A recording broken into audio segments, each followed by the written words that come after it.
Olá, meus irmãos, a paz do Senhor a todos. Nós estamos de volta para a apresentação de mais um estudo bíblico baseado naquilo que é proposto pela revista editada pela CPAD. E esta é a lição de número 13 desse primeiro trimestre. E, mais uma vez, ela está tratando da questão da Bíblia e o tema de hoje é a leitura da Bíblia e a educação cristã. Mas primeiro vamos orar. Vamos pedir a Deus que, sabe, Deus nos ajude mais uma vez trazer aquilo que é importante para cada um de nós.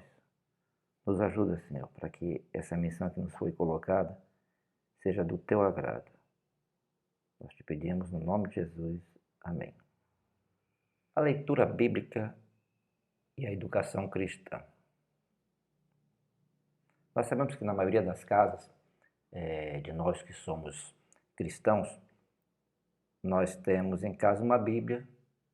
Ela nós levamos para os nossos cultos, utilizamos nos nossos relacionamentos de troca de conhecimento com outras pessoas. E a Bíblia realmente é a forma como Deus conversa com cada um de nós. Diz o texto ali na carta de Paulo a Timóteo, ali na segunda carta de Paulo a Timóteo, capítulo 3, versículos 16 e 17, que diz que toda a escritura divinamente inspirada, ela é proveitosa para ensinar, para redarguir, para corrigir, para instruir com justiça, para que o homem de Deus ele seja perfeito e perfeitamente instruído para toda boa obra. Viver de acordo com a palavra de Deus, para conseguir isso, primeiro é muito, mas muito importante que a gente leia a Bíblia. É como na escola, para você aprender o beabá, você teve que repetir várias vezes a leitura da famosa cartilha. Na Bíblia é a mesma coisa, você tem que ler e ler. A leitura e o estudo da Bíblia fortalecem a nossa fé e principalmente a nossa comunhão com Deus. Afinal, a Bíblia é a palavra de Deus. Através do Espírito Santo, Deus ele revelou a pessoa dele e o plano dele para o povo dele, que somos nós. Inclusive está colocado ali na 2 Pedro, capítulo 1, versículos 20 e 21, que diz assim, abre aspas aí, sabendo primeiramente isso, que nenhuma profecia da Escritura é de particular interpretação, porque a profecia nunca foi produzida por vontade de homem algum, mas os homens santos de Deus foram inspirados pelo Espírito Santo. Olha como é interessante, né? Tudo é pela inspiração do Espírito Santo. A palavra de Deus, meus irmãos, ela é impressionante porque ela complementa,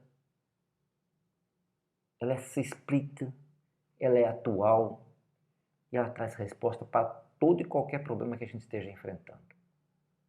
E, com certeza, somente algo inspirado por Deus pode ser assim, tão perfeito dessa forma como é a Bíblia. E eu quero dizer para vocês que nós devemos nos alimentar da palavra de Deus diariamente, ou seja, ler a Bíblia todos os dias, para que a gente possa então ter intimidade com o Senhor, para que nós sejamos cheios do Espírito e para que a gente possa falar com Deus e falar de Deus para outras pessoas que ainda não conhecem a Cristo. Na igreja, a Bíblia deve ser a autoridade final em todas as questões de ensino. Pode ser de repreensão, de correção, de doutrina, de instrução na justiça, como é o plano de Deus. Nós só podemos entender devidamente a Bíblia se nós estivermos, então, como eu já frisei aqui, em harmonia com o Espírito Santo de Deus. Por quê? Porque é Ele quem abre as nossas mentes, abre o nosso coração para que a gente possa compreender o sentido,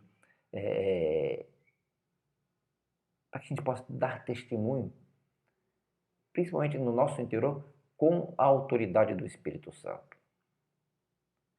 A Bíblia é o nosso padrão mesmo, para testar tudo que é declarado como sendo verdade. Quem está alicerçado na Bíblia não corre o risco de falar besteira. A Bíblia ela nos protege dos chamados falsos ensinos, e está cheio por aí.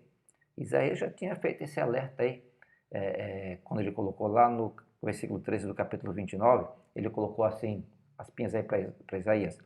Porque o Senhor disse, pois que este povo se aproxima de mim com sua boca e com seus lábios me honra, mas o seu coração se afasta para longe de mim e o seu temor para comigo consiste só em mandamentos de homens em que foi instruído.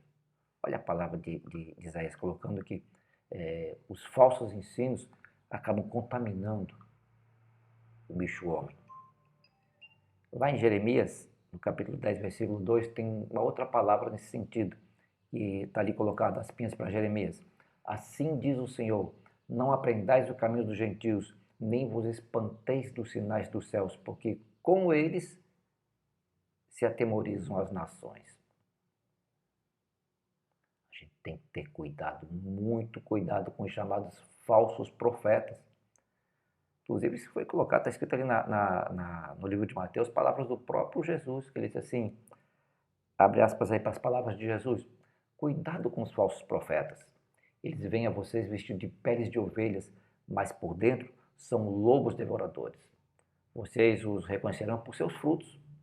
Pode alguém colher uvas de um espinheiro ou figos de ervas daninhas?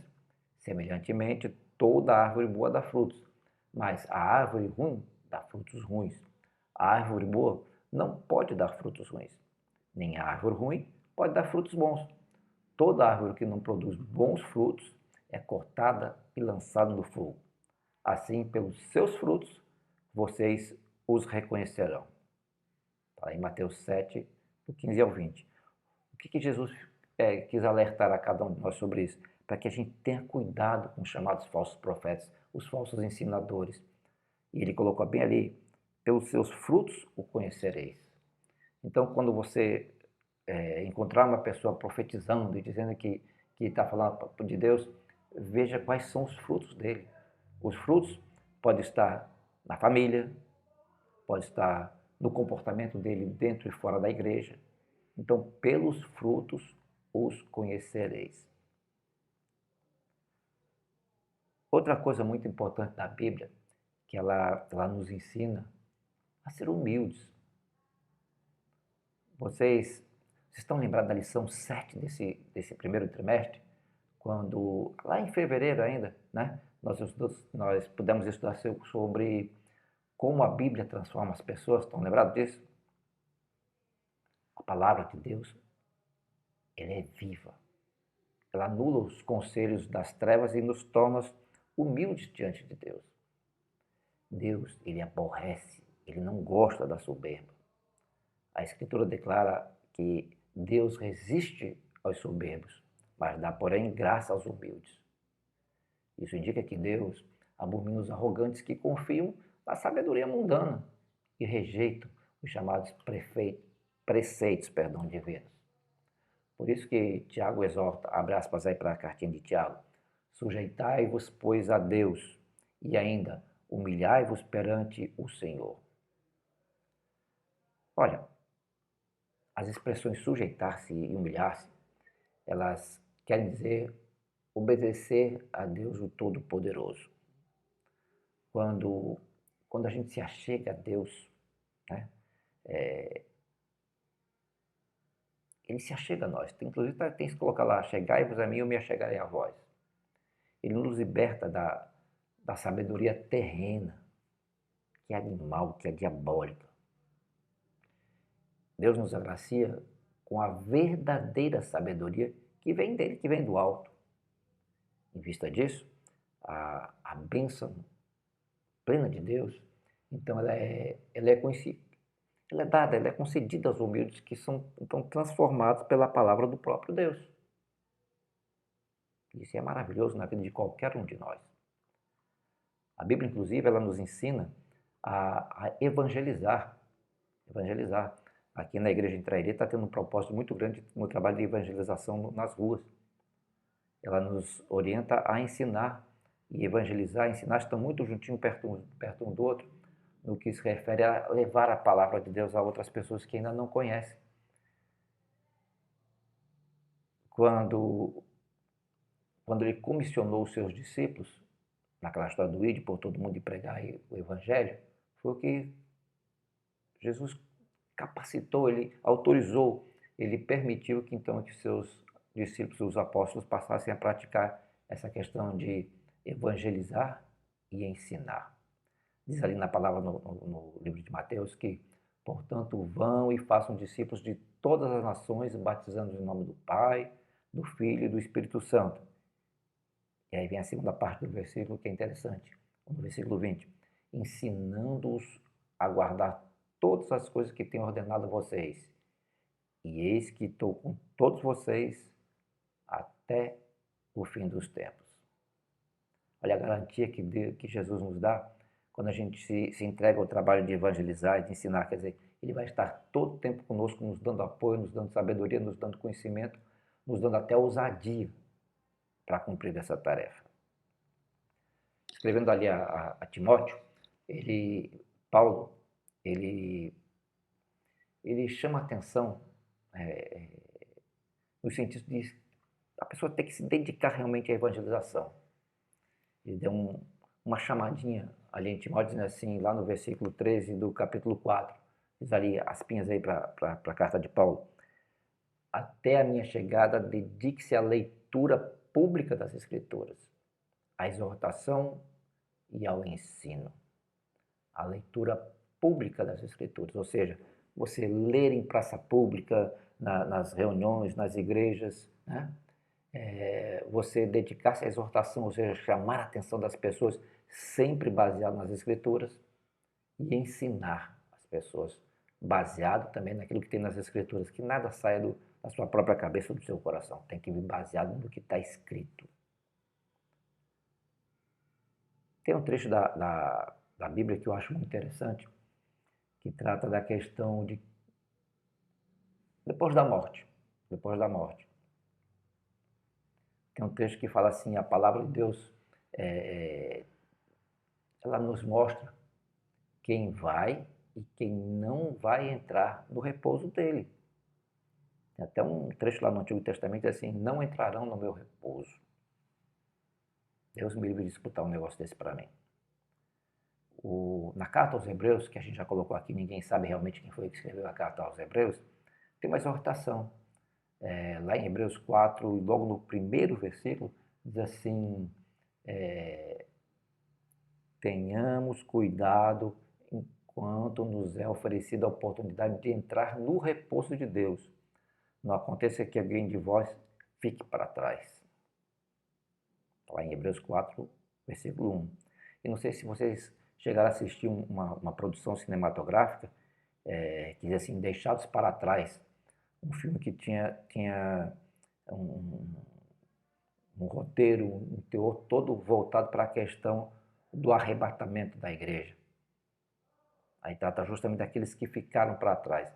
Quem não assistiu, faz uma busca aí no YouTube, coloca lá Deixados para Trás, vocês vão encontrar um filme muito, muito, muito interessante. Ele não é bíblico, mas ele é baseado na Bíblia. Então nós temos a promessa de um descanso, de um lugar onde chegaremos depois da nossa morte física, mas nesse local, só vão entrar os que persistirem até o fim e conservarem a fé. Ainda no livro de Hebreus, no capítulo 4, nos versículos 11, 12 e 13, nós podemos vamos dar uma espiadinha lá e vocês vão ver como é interessante o que tem ali colocado. Orientação para todos nós. Diz ali a partir do versículo 11. Procuremos, pois, entrar naquele repouso para que ninguém caia no mesmo exemplo de desobediência. Estão prestando atenção aí? Tem que ser obediente. Aí continua no 12. Porque a palavra de Deus é viva e eficaz e mais penetrante do que qualquer espada de 2 gumes e penetra até a divisão da alma e do espírito e das juntas e medulas e é apta para discernir os pensamentos e intenções do coração. Deu para perceber? A palavra, ela tem essa força. Ela entra no íntimo de qualquer um de nós e vai fazendo não vou dizer um estrago, não. Ela vai penetrando, penetrando, penetrando e apontando para cada um de nós os nossos erros e os nossos defeitos. E no versículo 13 diz assim, e não há criatura alguma encoberta diante dele, Antes, todas as coisas estão nuas e patentes aos olhos daquele com quem temos que tratar. Então, tem até um ditado assim, na hora da nossa morte, amém, né? Então, na hora da nossa morte, nós vamos prestar contas com Deus. Vamos prestar contas com Deus. Lembra daquela parábola lá do fazendeiro que sai, se afasta e deixa os trabalhadores, e tem um que enterra o dinheiro, outro consegue fazer alguma coisa? Nós vamos prestar conta. Naquela parábola, justamente mostrando como é que vai ser quando Deus chegar e nos cobrar pelos talentos que Ele nos deixou. Então, vou até repetir o que tem no versículo 12. A palavra, ela é uma espada cortante, que penetra na carne, no íntimo da gente, e que faça a gente ficar pensando, relembrando, meditando e fazendo uma autoanálise de nós mesmos sobre os nossos comportamentos espirituais. Agora tem um detalhe, ela tem 2 gumes, por quê? Porque os 2 gumes ele serve para cortar ou para nos salvar, ou para nos condenar à morte. Esse uso figurado da espada, que tem 2 gumes, ela simplesmente significa para cada um de nós que a palavra de Deus é tão bem afiada, que não existe nada que ela não possa transpassar. Quando você escuta a palavra de Deus, ela entra na tua alma, no teu pensamento, no teu coração, vai bem fundinho e faz você entender como realmente você está, como é que está a tua vida. Nenhuma, eu estou dizendo, nenhuma resistência humana consegue impedir essa ação da espada do Espírito. Assim, então, a palavra, de acordo com o que tem ali no livro de Hebreus, ela penetra até a divisão da alma, do espírito, das juntas e das medulas. Ela atinge o âmago do nosso interior. Ela examina aquelas coisas, os segredos mais escondidos que a gente tem guardadinho lá, escondendo de todo mundo. E daí ela revela o nosso verdadeiro caráter. E tem mais, hein? Ela deixa bem claro, bem aberto, os desejos da nossa alma, os conflitos que existem entre o espírito, o nosso espírito e a nossa carne.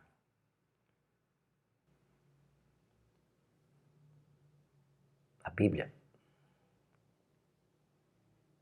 também é uma fonte permanente de autoridade. O apóstolo Pedro, na primeira carta dele, ele colocou assim, que a árvore seca e a flor cai. Mas a palavra do Senhor permanece para sempre. E ele concluiu, e esta palavra é o evangelho que foi anunciado a vocês. Agora, por que o cristão tem que ler a Bíblia diariamente, como eu coloquei lá no início? Por quê? Porque ler a Bíblia, ela nos dá mais sabedoria. Na palavra está bem claro, está bem dito, que quem acompanha mesmo os mandamentos de Deus e faz a leitura diária da Bíblia, então consegue mais sabedoria. Em Salmo 119, 98, é dito que, abre aspas aí, os teus mandamentos me fazem mais sábio do que os meus inimigos, porque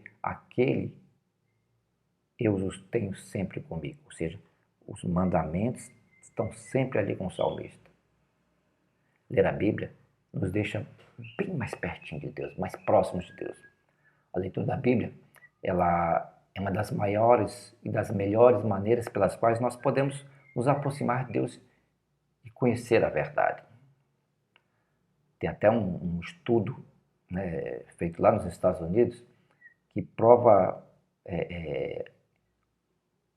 assim, de uma maneira bem segura, que os benefícios de ler a Bíblia trazem para a vida e o comportamento das pessoas todos os dias.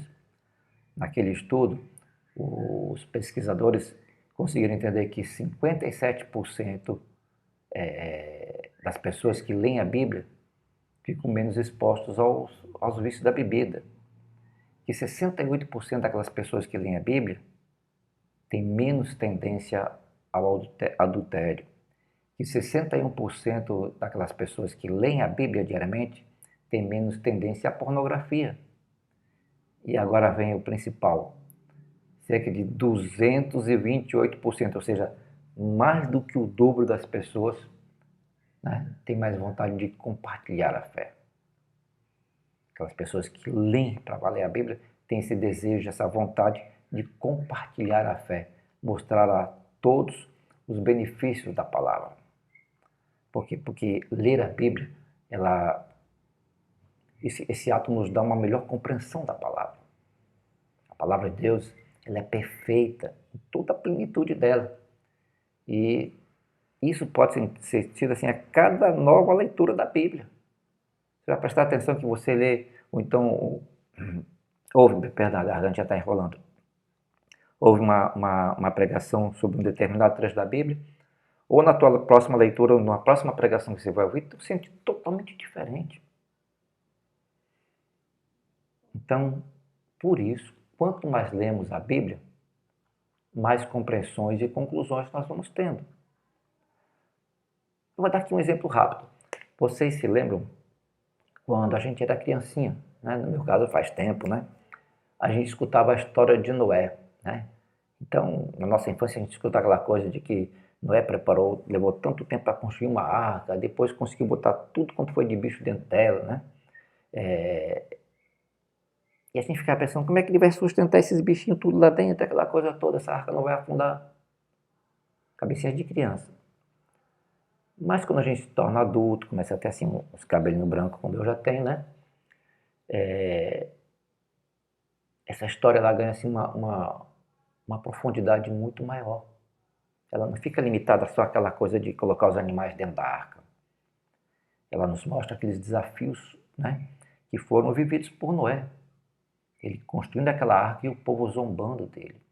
Ele teve que ter muita firmeza para continuar aquela tarefa que foi colocada para ele.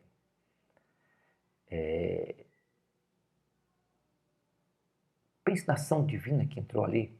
Porque Noé não era um construtor, não era... Hoje nós temos o chamado engenheiro naval, aquelas pessoas especializadas para construir embarcações. Noé não tinha esse tipo de conhecimento. Mas seguindo as orientações que Deus deu para ele, então ele foi devagar, com muita paciência, construindo aquela arca. E dentro daquela arca, então, ele colocou aqueles que estavam destinados à salvação. E o que a gente pode entender hoje, já com nossos cabelinhos brancos, com nossa maioridade? De que essa arca é justamente o reino de Deus que nos é facilitado desde que a gente tenha obediência, como teve Noé. Essa arca é a nossa tábua de salvação diante de um dilúvio, né? O dilúvio foi para destruir a terra naquele tempo. Lembra que Deus disse assim que não estava mais satisfeito com o homem, que então ia destruir a humanidade e deixou só Noé, a turminha dele? Então é isso que nós devemos entender. Naquele tempo de criança a gente achava que era só um barquinho, mas na verdade essa arca, né, o próprio Deus abrindo o coração, abrindo o espaço dentro dele para que a gente possa ser resgatado e sofrer qualquer tipo de inundação. Existem muitos, mas muitos benefícios para quem costuma ler a Bíblia todos os dias em sua casa. Tem casa que a gente entra e só tem aquela Bíblia aberta lá no Salmo e toda empoeirada. Mas o interessante é você ter ela na tua mão e ler todo dia. Principalmente com os teus filhos, com os teus netos, com a tua família. Porque ali nos Salmos 1, versículos 1 e 2, quer dizer, no comecinho do livro de Salmos, o salmista colocou ali: bem-aventurado é aquele que não anda no conselho dos ímpios, e nem se detém no caminho dos pecadores, e nem se assenta à roda dos escarnecedores. Pelo contrário, o seu prazer está na lei do Senhor, e nela medita de dia e de noite. Indo de trás para frente, medita na lei do Senhor de dia e de noite. Isso vai nos capacitar a não cometer o erro, né, de andar no conselho dos ímpios, ou seja, daquelas pessoas que só têm maus pensamentos, que só pretendem fazer as coisas erradas e que não dão valor à palavra de Deus. Nós não vamos nos deter no caminho dos pecadores, sem discriminar ninguém. Pelo contrário, nós como cristãos, nós devemos buscar resgatar essas pessoas. Mas todos os dias, quando a gente anda pelas ruas da cidade, a gente vê mesas de bar repletas de pessoas se embriagando. Nós vemos jovens se prostituindo. E são todos pecadores, como nós também somos, mas só que eles estão numa situação pior do que a nossa, pior do que a nossa. E não se assenta à roda dos escarnecedores. Os escarnecedores são justamente aquelas pessoas que ficam zombando das outras. Nós mesmos, como cristãos, nós temos sentido isso na pele e a gente tem que ter muita força, muita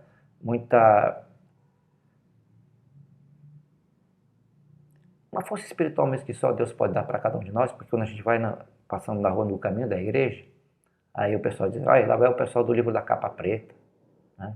Ou lá vai o santarrão. E não falam baixinho não, eles falam alto, que é para a gente escutar, para desafiar, para nos provocar. É coisa de inimigo. Então nós temos que ter esse prazer de meditar na lei do Senhor de dia e de noite. No livro de Efésios, o apóstolo Paulo, ele colocou que a leitura das Escrituras, ela faz com que o crente se torne bem parecidinho com Cristo. Ele disse que Deus preparou apóstolos, preparou profetas, preparou evangelistas, preparou pastores, preparou mestres, tudo isso para o bom desempenho da missão que foi imposta para cada um deles, de acordo com as capacitações que Deus deu a cada um deles. É claro que tem algumas pessoas que têm um nível intelectual melhor e Deus ainda melhora. E tem outras pessoas que, como diz na gíria, né, são analfabetos de pai e mãe, mas quando abrem a boca para falar da palavra, pode escutar que vale a pena. E tudo isso para a edificação do corpo de Cristo, que como todos nós já sabemos, já falamos sobre isso aqui. Cristo é a cabeça, a igreja é o corpo. E ele colocou assim, Paulo, vamos abrir aspas aí para lá, que está em Efésios 4, 13, diz assim, até que todos chegamos à unidade da fé e do pleno conhecimento do Filho de Deus, ao estado de pessoa madura, à medida da estatura da plenitude de Cristo. A pessoa, a gente poder chegar nessa estatura de Cristo, no conhecimento, nessa obediência de Cristo, nessa obediência dele. João também colocou uma orientação para cada um de nós, para que a gente possa suportar essas cargas. Ele diz assim, João, ainda tenho muito que vos dizer, mas vós não podeis suportar agora. Mas quando vier aquele Espírito da verdade, ele vos guiará em toda a verdade. E são palavras do próprio Cristo dizendo aquilo que haveria de vir. Então, é o Espírito Santo de Deus que consegue e faz abrir o nosso entendimento para a compreensão da Bíblia. Eu digo mais, se dependesse de nós, de mim, de você, né? Nós mesmos, nós não teríamos a menor capacidade de entender as Escrituras. Isso só por aquela questão da leitura, pela nossa inteligência natural. Não. É o Espírito Santo de Deus que inspirou as Escrituras. E também é Ele que nos dá a capacidade para ler e entender. Ele nos ilumina. Essa verdade se torna assim, então, como se fosse uma luz para cada um de nós. E ela, à medida que a gente vai lendo as Escrituras, vai examinando as Escrituras, então, de acordo com o Espírito Santo, né, com a ajuda dele, então nós vamos compreendendo aprendendo e aumentando o nosso conhecimento e melhorando o nosso comportamento. Na carta aos Coríntios, Paulo colocou que qual dos homens sabe das coisas dos homens senão o espírito do homem, que nele está. Assim também ninguém sabe das coisas de Deus senão o Espírito de Deus. Mas nós não recebemos o Espírito do mundo, mas o Espírito que vem de Deus, para que pudéssemos conhecer o que nos é dado gratuitamente por Deus. Deu para entender a separação que Paulo faz de quem é cristão mesmo e daquelas pessoas que não são? Porque vem do homem, é Espírito do homem, mas o que vem de Deus é do Espírito de Deus. Então o Espírito Santo ele nos leva a experimentar e a viver a verdade. Conhecereis a verdade e a verdade vos libertará. Olha, eu quero encerrar esse nosso breve estudo de hoje com um destaque que tem aqui na lição que está editada pela revista da CPAD. Esse texto ele foi escrito em 2014, presta atenção, 2014, por Antônio Gilberto, no livro denominado Manual da Escola Dominical, na terceira edição. O pastor Antônio Gilberto, como ele é conhecido, ele é consultor doutrinário da CPAD, membro da Casa das Letras Emílio Conde, mestre em teologia, graduado em psicologia, pedagogia e letras, e é membro da diretoria da Global University, nos Estados Unidos, e também é autor de diversos livros, como o Manual da Escola Dominical, que é, para vocês terem uma ideia, um best-seller que vendeu mais de 200 mil exemplares. Aí ele coloca ali nesse trecho que está colocado ali na revista, ele coloca assim: por que estudar a Bíblia? Aí ele coloca assim: certo autor anônimo corretamente declarou: a Bíblia é Deus falando ao homem, é Deus falando através do homem, é Deus falando como homem, é Deus falando a favor do homem, mas é sempre Deus falando. Por que devemos ler a Bíblia? Primeiro, porque ela ilumina o caminho para Deus. Porque ela é alimento espiritual para o crescimento de todos. Nós sabemos que a boa saúde, né, ela aumenta o nosso apetite. Aí fica a pergunta: tu tens apetite para ler a Bíblia? Ou só tem aquele apetite para leitura sem proveito, né? Ou você está com fastio da Bíblia? Se você estiver nessa situação, cuidado. E ele continua: por que devemos ler a Bíblia? Porque ela é um instrumento que o Espírito Santo usa na sua operação. Se você quer que o Espírito Santo opere em você, inclusive no ministério da oração, procure ter instrumentos que ele utiliza. Ou seja, a palavra de Deus. É que na oração precisamos então apoiar a nossa fé nas promessas, aquelas promessas de Deus. E essas promessas estão todas na Bíblia. Aí ele encerra, o pastor Antônio Gilberto: porque ela, a Bíblia, nos vivifica. E aí não são palavras dele, está lá no Salmo 119, 107. Amém? Eu espero de alguma forma ter contribuído mais uma vez com vocês nesse breve estudo apresentado hoje. E mais uma vez quero orar com vocês, pedir a Deus que dê a cada um de nós a sabedoria para que a gente possa ter uma melhor compreensão daquilo que foi colocado hoje. Nos ajuda, Senhor, nessa compreensão. Amém? Fiquem com Deus. Até a próxima.